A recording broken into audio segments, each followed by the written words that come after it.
Take a quick second and picture your classroom walls right now. Are they just passive decorations, kind of functioning like educational wallpaper, or are they actually active, living participants in your daily instruction? If you're like a lot of educators, you've probably got some truly great information posted up there, but let's be honest, maybe it just sits there, completely ignored by the students after week 1. Well, today, we are going to challenge that norm. Welcome to This Explainer. I am so incredibly excited to be with you today because we are looking at a real game changer when it comes to pedagogy. We're going to dive into exactly what concept walls are and, more importantly, how you can use them in your own daily practice to transform those static classroom decorations into highly dynamic tools for learning. We are literally going to take making knowledge visible to a whole new level. All right, here is our roadmap for today. First, we'll meet the concept wall.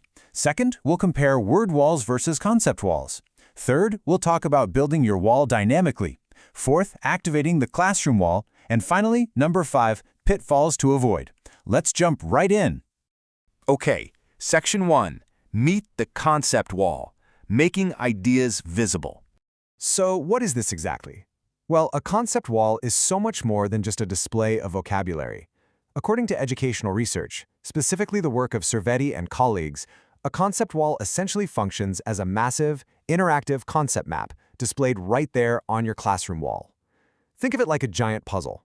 It doesn't just show an isolated word. It shows key concepts, student questions, real-world examples, pieces of evidence, and the absolutely critical links between all of those ideas.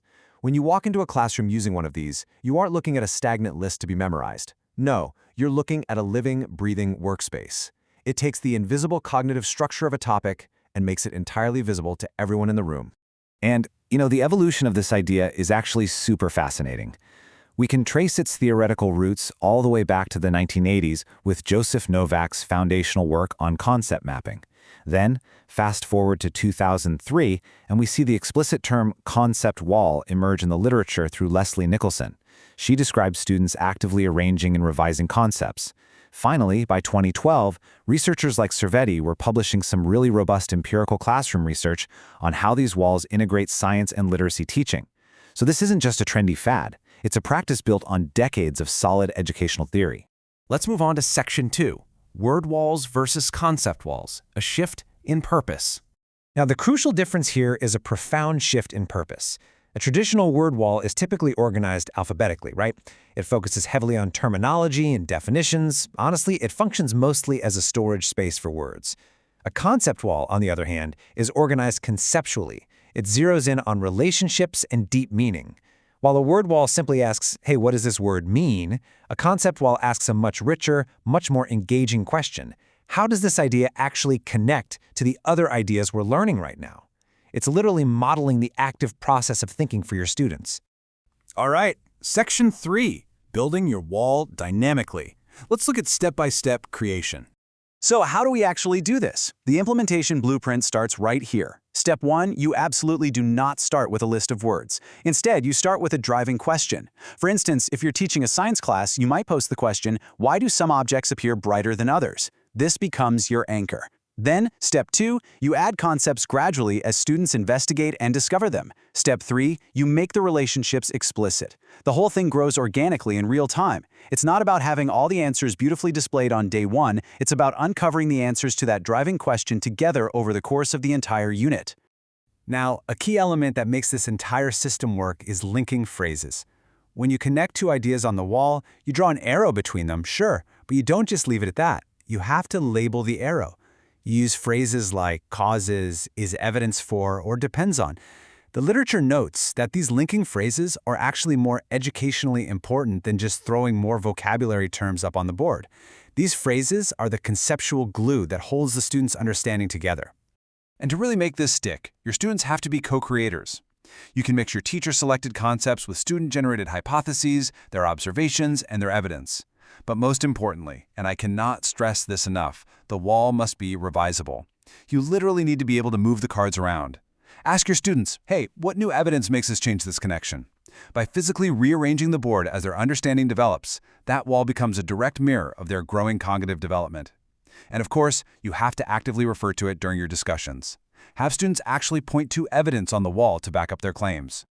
Moving right along to Section 4, activating the classroom wall. assessment, and support. The concept wall is an absolute powerhouse when it comes to formative assessment. You can ask students to challenge an existing relationship on the board, or figure out where a brand new piece of evidence belongs. Watching a student suddenly realize a crucial link is missing, that is an incredible aha moment. And on the flip side, if they struggle, you can easily spot their misconceptions in real time. Also, for retrieval practice, try this. Literally cover parts of the wall with paper and ask students to reconstruct the missing relationships from memory. It's so effective. Then, at the very end of the unit, have them create their own individual concept maps from memory and compare them to the class wall. It's a fantastic way to reveal exactly how their understanding has shifted over time. This strategy is also remarkably effective for our multilingual learners.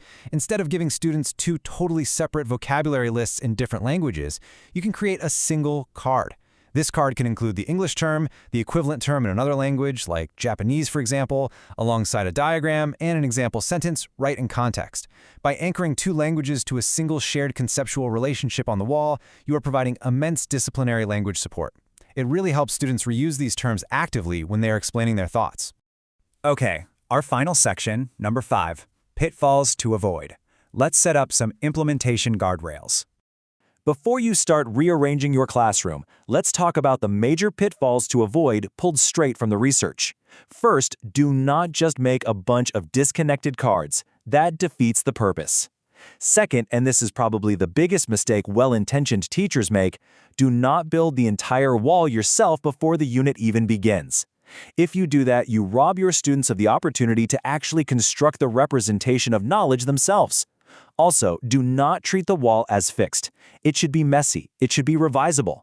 Don't add definitions without examples or evidence. And finally, whatever you do, don't overcrowd the display to the point where it becomes visually overwhelming and essentially useless.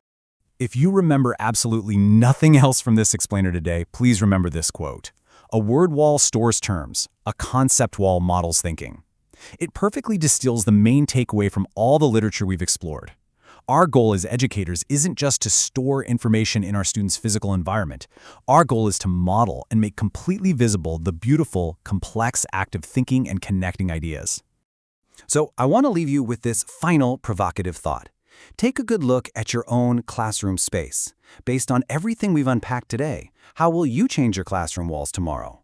Are you ready to take down the passive decoration and start building a collective, revisable model of knowledge alongside your students? I really hope you are. Thank you so much for joining me on this explainer. Keep learning, keep adapting, and I'll see you next time.